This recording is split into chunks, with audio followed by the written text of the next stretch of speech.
Hello everyone, welcome to my channel.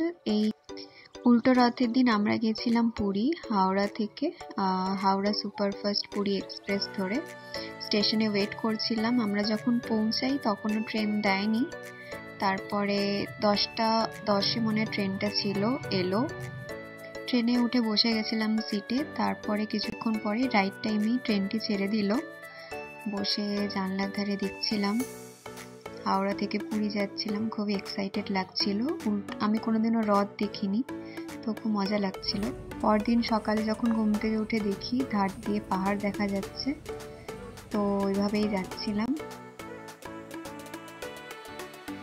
Train right টাইমেই পুরী ঢুকে গেছিল।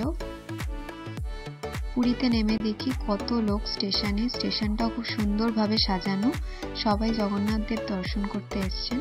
নেমে প্রচুর খিদে পাচ্ছিল, তো উড়িষ্যার ফেমাস দই বড়া আলুর দম খেয়ে নিলাম।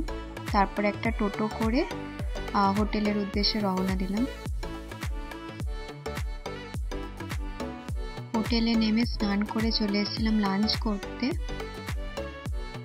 লাঞ্চের পর গেছিলাম পুরী জগন্নাথ দেব দর্শন করতে। মন্দির বন্ধ ছিল, বাইরে থেকেই মন্দিরটা দেখলাম। তারপর রথের কাছে গিয়ে জগন্নাথ দেবের দর্শন পেলাম, খুবই ভালো লাগলো।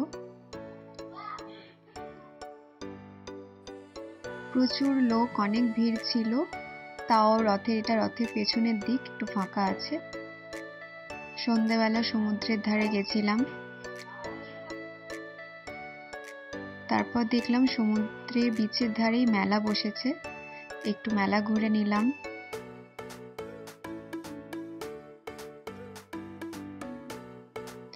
এখানে এসে ভেবেইছিলাম যে লঙ্কার চপটি খাবো।